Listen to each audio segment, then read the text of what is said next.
Welcome again to another episode of Conversations with Women Trailblazers. Our guest today is Pamela Fleming.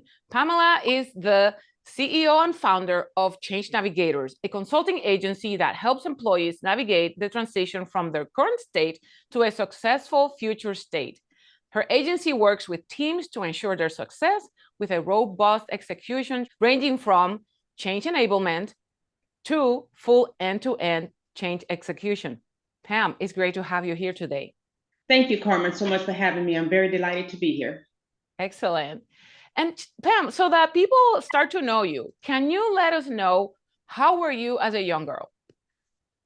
So, part of this journey with me and change management all really started from when I was a little girl and actually having fun out on the playground and found out that I was adopted. And it's not finding out that I was adopted that was the trigger, but it's how I found out. And ever since then, I have been transitioning through my journey. And it took me from being a little kid all the way through maybe my early 20s when I joined the military to really let it resonate with me and internalize what's happened. And so from that point forward, I made it my mission to make sure that anytime anyone was going through any type of change, that, it's very important to allow people the space to go through the transition process to understand what is happening to them, why it's happening to them, how they're going to be impacted, and how they're going to internalize that and move forward.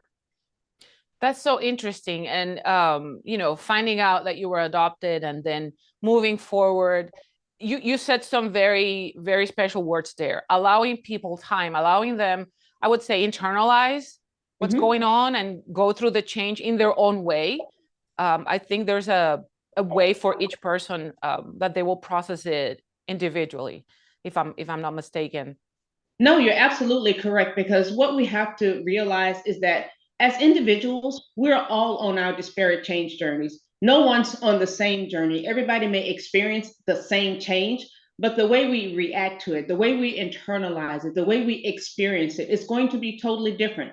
Some people are going to go through a change initiative and they're going to be all happy about it and they're going to just move through it seamlessly. Some people are going to be on the fence about it and don't know whether they want to be a part of the change, they don't want to be a part of the change, and then there's just going to be those people who are going to resist outright. So how people experience a change is truly, Carmen, as important as the change itself.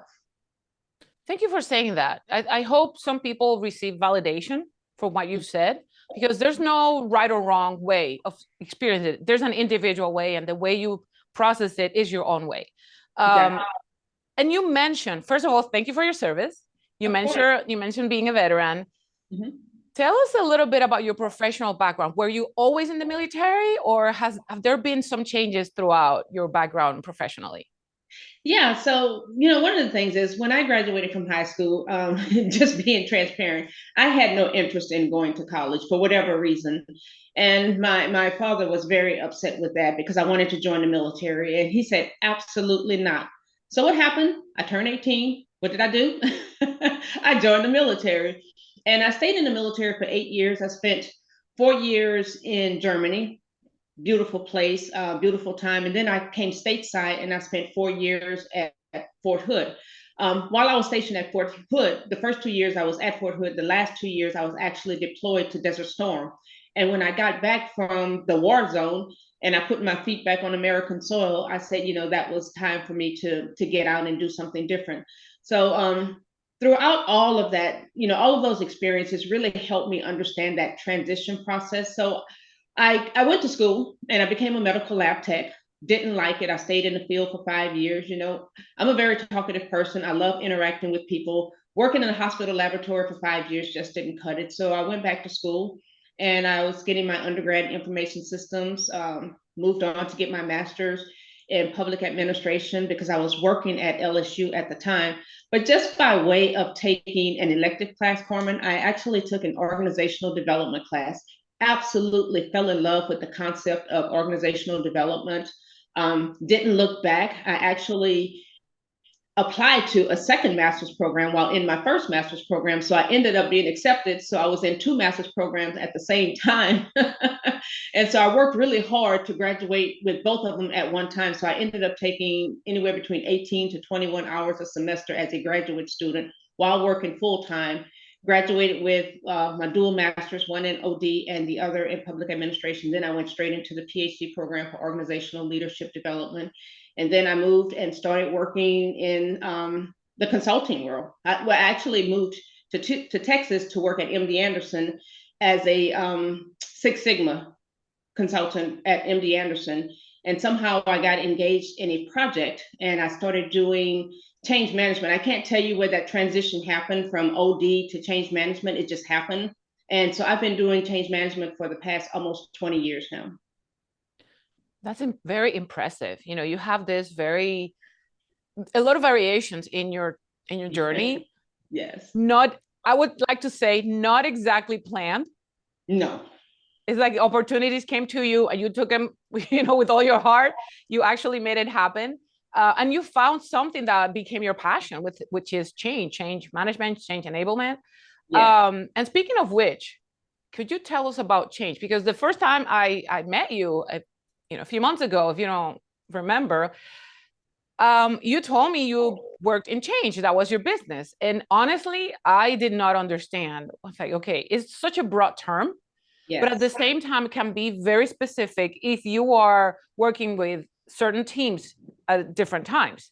Mm-hmm. So what is change? What is it that you do for the teams that you work with? Yes, of course. So 9 times out of 10, when you ask that question, people are going to say, well, I do change management. And change management is the people side of change. I mean, you can go on the internet and you can search change management and the people side of change will pop up a million times. But if you're not familiar with what that means, it means nothing to you, right? So what it truly means, if I just peel all of the layers off of that onion, at the end of the day, change management is simply the process of making people who are impacted by a change initiative. It could be a marriage, it could be a divorce, it could be a new job, it could be a new location, it could be working in IT and we're doing a new implementation, it could be a merger and acquisition, any of those things. The goal of change is to help you, Carmen, transition through that change. Because at the end of the day, those changes are gonna affect you in some type of way. You know, if it's a personal change, then you have to transition. What does this mean for me? You know, I'm going from being single to being married, or I'm going from being married 30 years to now I'm being divorced, or I'm now being relocated from the US to some foreign country to do some work there. Or if you're in an organization, you know, now I have a new system that I have to use. I've been in the organization for a while. I've never used anything else. And now I'm afraid of, you know, what if I can't learn this system? Am I going to have a job? The fear, the angst, the anxiety. My job from a change perspective is to enable you. And that's why I don't necessarily say change management. I like to say change enablement, because my job is to enable you to successfully transition through that change by way of making sure that you understand what is happening. And not only what is happening, but why it's happening. Because at the end of the day, why something happening is much more important than what is happening. The what is the thing. The why is, how am I going to get through this? How am I going to successfully transition through this? So my role is to make sure that you, as an end user, as an impacted person, as an impacted stakeholder, transition through it. You understand what's happening, why it's happening, when it's happening, how you are personally impacted, what's in it for me. You know, I always like to say, what's everybody's favorite radio station? WIIFM. What's in it for me? And so in order to help those people realize and transition through that change, that's what my job is. I come into an organization to help leaders help their people transition through change, because at the end of the day, the leaders who sign the check, that's not where the change is happening. The change is happening on the ground and at mid-level management, because those are the people who are going to be impacted the most, and those are going to be the ones who are going to have to transition through this change and ultimately do something different. So helping them understand all of these things so that they can adopt and be ready to utilize is part of my role. Thank you for sharing that. It's very impactful what you're doing. It's something that, and I like that you mentioned that it's not at the top level, that you work mid-level and down to the ground, because these are the people who are making the change. They're the ones who are actually working, doing the tasks. And I like to say, whenever you're in an organization, if your leaders do not know exactly what happens on the ground, that's a big problem. Because many times, and I've seen it in healthcare, I've seen it in business as well, if you're not familiar with what tasks these people are doing, what are they performing, or how they're engaging with each other, and so on, then how can you relate to them? How can you understand what they do? And how can you say, okay, we're going to do this.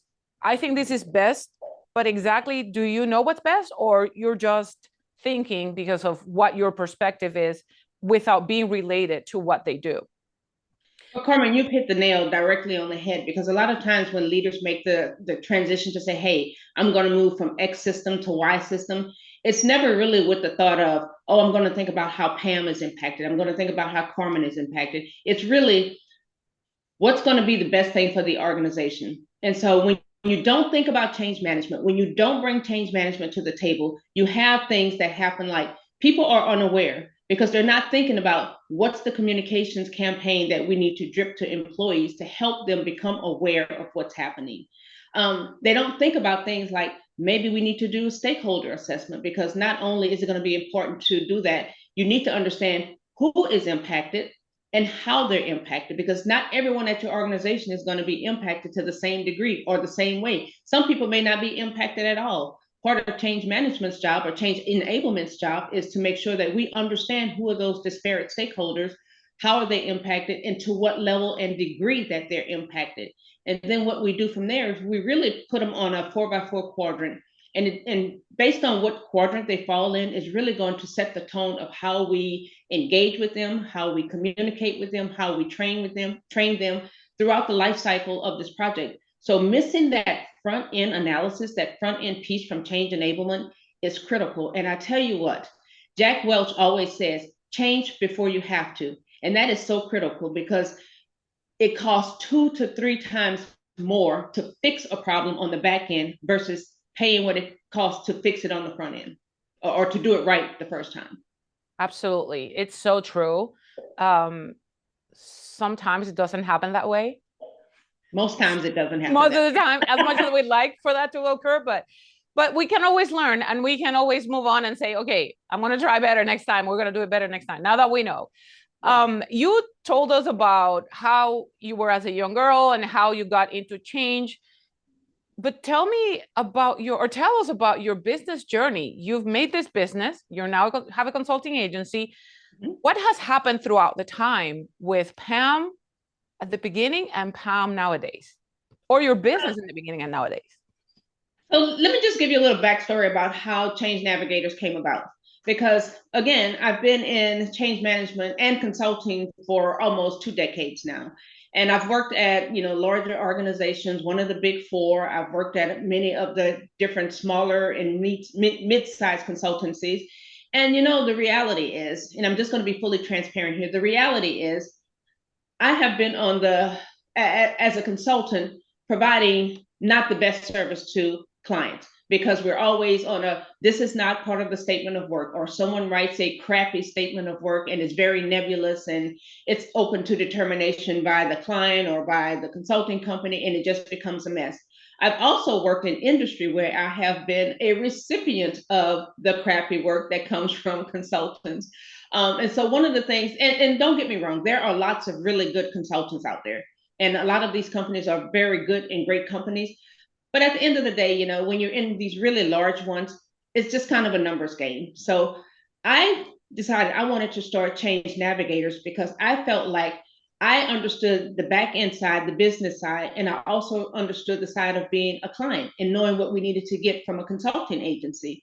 And I wanted to make sure that there was someone out there like Change Navigators who can apply that personal touch, that white glove service, that really wanted to understand the problem that we were trying to resolve for you, versus just trying to figure out how many people we can bring into the business and have them become billable.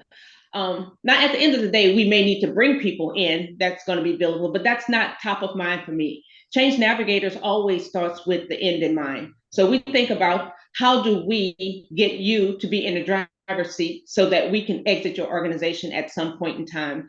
And what I mean by that is, once we work with you, our goal is to make sure that your business is sustainable once we're gone. Because I find that it falls down at that stage. Because once the consultants are gone, the business haven't partnered with anyone from the consulting side. They don't know what we did, how we did it, why we did it, what was the thought process behind it.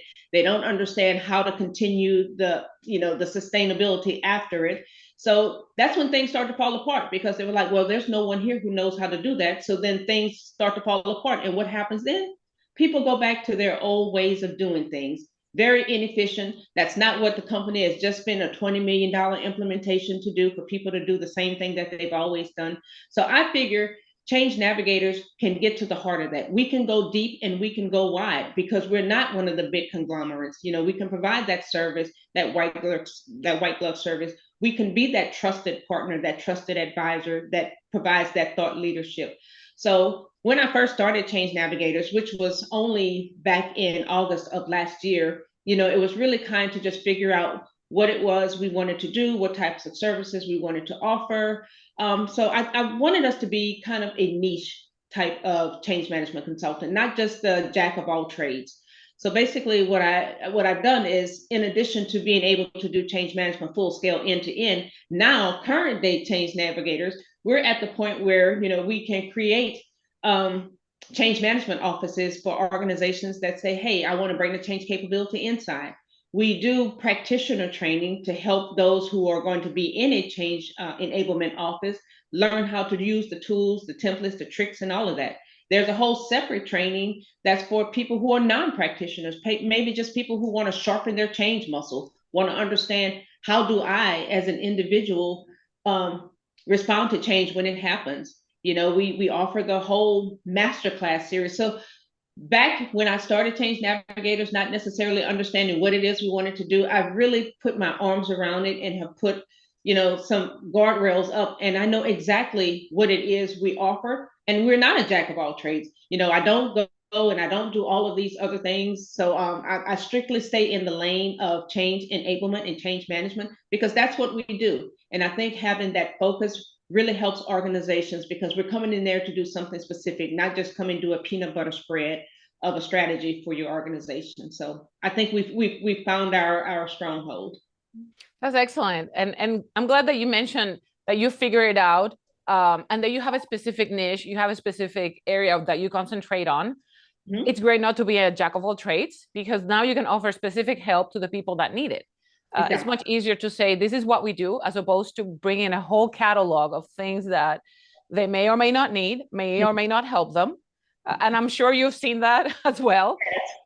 We've all been there. And then the person who hires you ends up like, okay, this is not what we needed, but they also don't know. So you, as a consultant, you are aware of what is it that you offer, and you're capable of putting it into words so that the person that's hiring you can say, okay, I need Pam Fleming to help me, because she's the one that takes care of this specific problem. Exactly. I think that's brilliant. I think that you actually, and this is something very important for any business owner.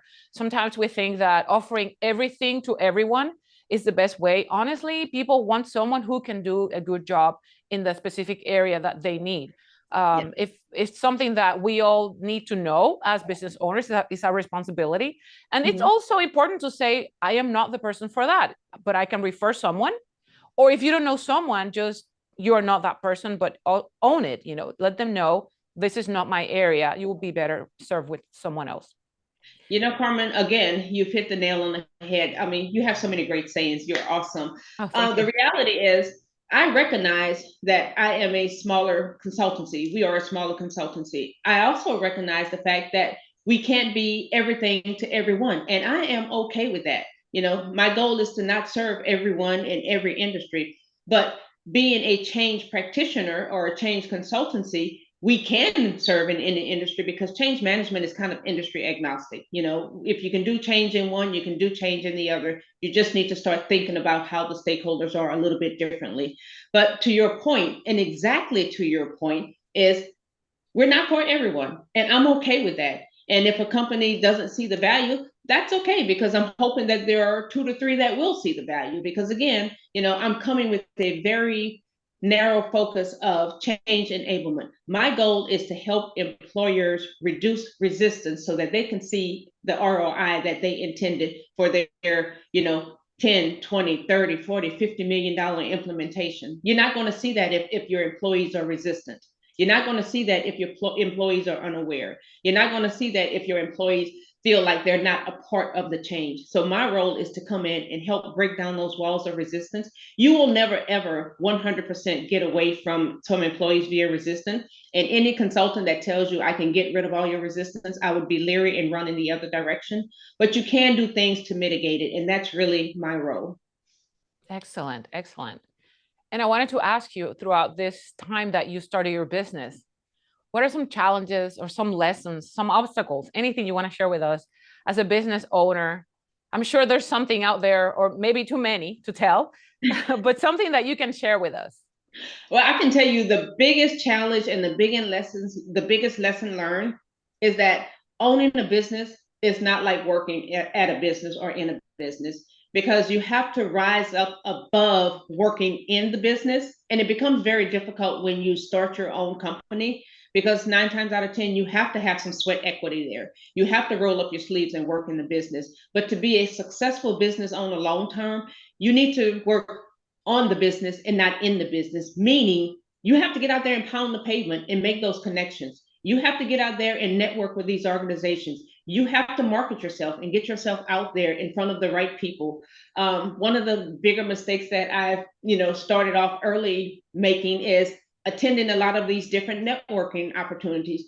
But you have to understand that a lot of these networking events are people like me who are trying to get started. So they're not the right events. And you've spent a lot of time and a lot of money, and you've purchased booths there so that you can showcase, but you're showcasing to the people who are just like you, who are looking to sell their services.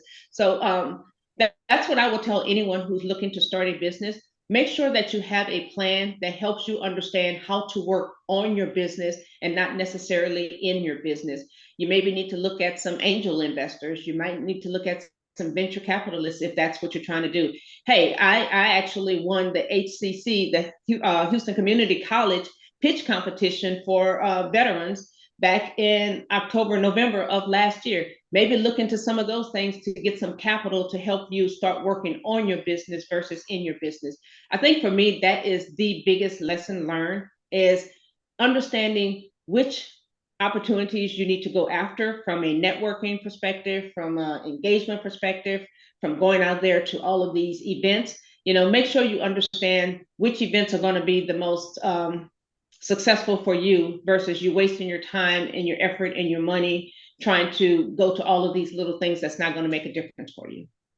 And that's totally true. I learned early on in my business that I needed to be very clear on who's first of all, as a speaker, what is my message, but also who is going to receive the message, who's going to be my client, who is the person that will actually have a transformation when I go on stage or when I go do a training or a workshop, and they will actually take that message and go through the transformation that is expected.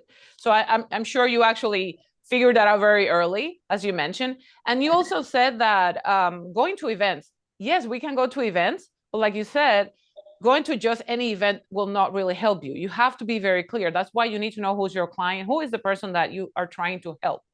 Yes. Because otherwise you're spending money in tickets, trying to get into the event. And then you find out that everybody's either at your stage or they don't know anybody, they cannot connect you. They're not going to be your clients for the most part, but at least if somebody can connect you, that it's an advantage. If that doesn't happen, then you're spending resources, money, time, and energy. And it's something that's not exactly helping you. So know your client, know those events that you're going, what is the purpose, and have a clear purpose. What would be the outcome that you expect from those events? Just like Pam said. And the last thing that I will say about that is also, we often leverage our network. We tell people to network, use the people in your network, but not everyone has a very large network that they can lean on and get a lot of, introductions to people. So this is where it's going to become critical of you as a business owner to start to understand what types of events you need to leverage and start to attend. Because again, we just mentioned, if you attend any and every event out there, you're going to burn yourself out. You're going to burn through your capital. You're not going to have money to run your business. So if you don't have a strong network, or you're just now starting to build your network, that's okay. But just make sure you start to narrow down your focus on what types of events I need to attend. Narrow down your focus on who is your customer. Because again, remember I said earlier, I'm not for everyone and everyone's not for me. I'm not built to manage, a big global international thing by myself, but I can get a team in place to do that. But just understand who your customer is, who are you targeting, and then put a plan in place on how you plan to target those folks. And don't just spend cycles and money going after things that's not going to be beneficial for you or your organization. That's fantastic. Pam, you have been a fabulous guest. Tons of information that you've shared, that very special, very helpful for everybody. If people wanted to contact you, what would be the best way? So you can contact me through my email, which is info@changenavigators-llc.com, or you can give me a call at 281-995-7934. I gladly will take phone calls and emails. I will have that on the show notes as well. This is the end of our show today. Thank you, Pam, for being here. Thank you for having me. Thank you. And if you've been a guest, please leave us a review. If you're watching us on YouTube, please subscribe and hit that notification bell so that you can get an alert when the next episode comes. So see you next time. Thank you. Thank you.